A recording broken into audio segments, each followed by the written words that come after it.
What we are seeing now, which is an interesting move by the Taliban, in July, they were accused, it was reported, they were massacring the Shiite minority and a group of men from that Shiite minority.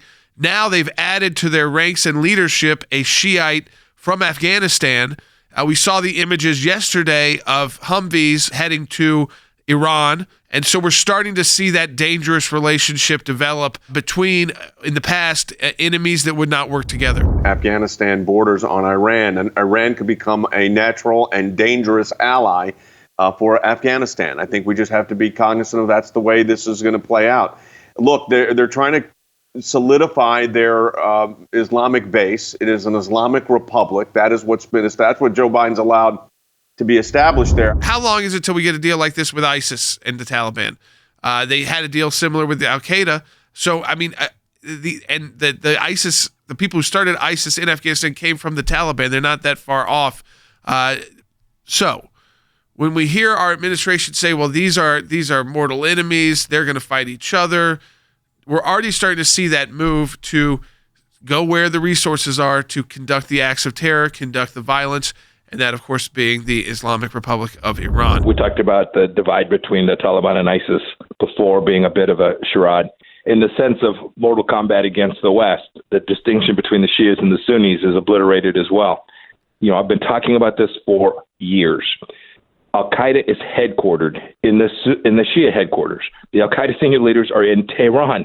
They're inside of Iran. While they will often nudge each other and push each other, they were happy, the Shia Iranians were happy to host the Sunni Al-Qaeda in Tehran to run operations inside the United States and all across Europe. These two will find a détente. They will find a way to work together because their common enemy is the big Satan, the United States of America, and the little Satan, the state of Israel. Rick, you got a new report for everybody because of your on-the-ground contacts in Germany on the refugee situation and the processing of these refugees before they come to the United States. People who used to work for me, career foreign service officers and career members of DHS, Department of Homeland Security, based in Germany, are calling me and are very concerned about what they're seeing.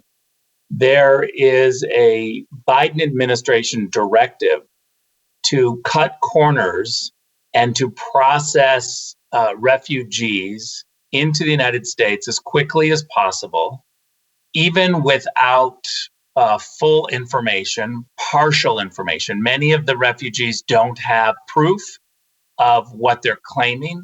Many of them are unable to provide the normal materials that we require for vetting.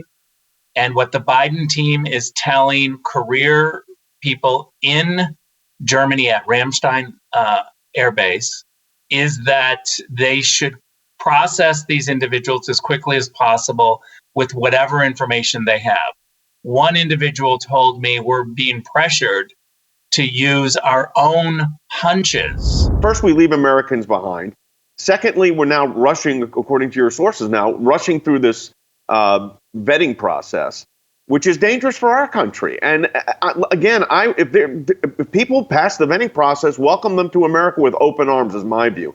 My concern here, of course, is that a rush process becomes a dangerous process, and we create our own problems domestically with terrorism if we're not very careful. And we've seen that happen before. Shame on anyone who tries to pretend like we're anti-refugee or anti-immigrant. I spent 8 years at the UN. I care very deeply about human rights, and the processes that we've put in place are there to protect Americans, and we shouldn't cut corner. Congress needs to immediately call Anthony Blinken in, ask him what is going on. We want to welcome refugees. I mean, that's the whole idea. That's what we do as Americans. But we just want to make sure that we're not welcoming terrorists. I mean, I hate to be that blunt, but I think you have to be that blunt. We don't want to welcome in people that would do the country harm.